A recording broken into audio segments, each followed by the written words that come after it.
The first thing to remember is that learner drivers don't have many crashes, mainly because they have an older adult supervising them. Learners' crash rates are much lower than P-plate drivers and even lower than some experienced drivers.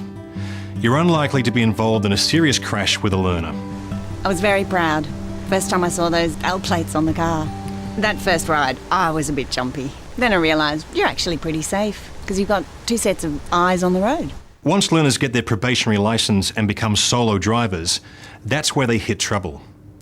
This graph shows the crash profile of new solo drivers.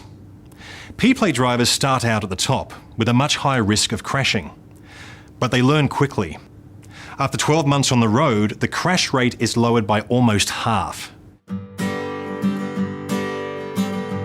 P-plate drivers are more likely to be involved in rear-end crashes, crashes while turning right at intersections, crashes where the other driver is turning right, and single vehicle crashes. These crashes are associated with driving too fast or too close, misjudging gaps in traffic, and failing to spot hazards on or near the road. Inexperience is the main reason.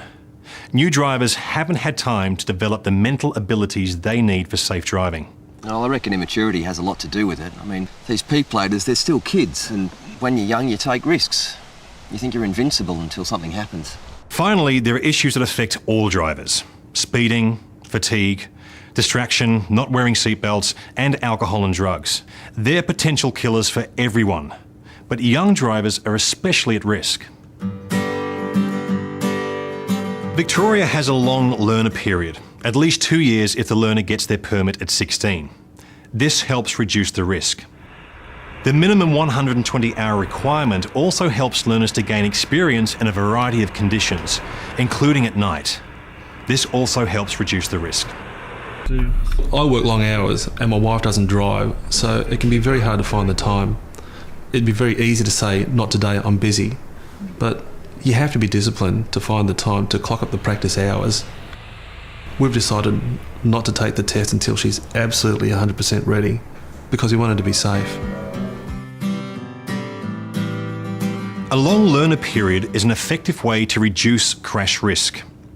Research shows learners with about 120 hours of driving experience have a crash rate 30% lower than those with about 50 hours of driving experience. That's the reason we keep stressing the importance of getting at least 120 hours. Well, you've got to give them all the experience you can. Once they're on their Ps, they're on their own.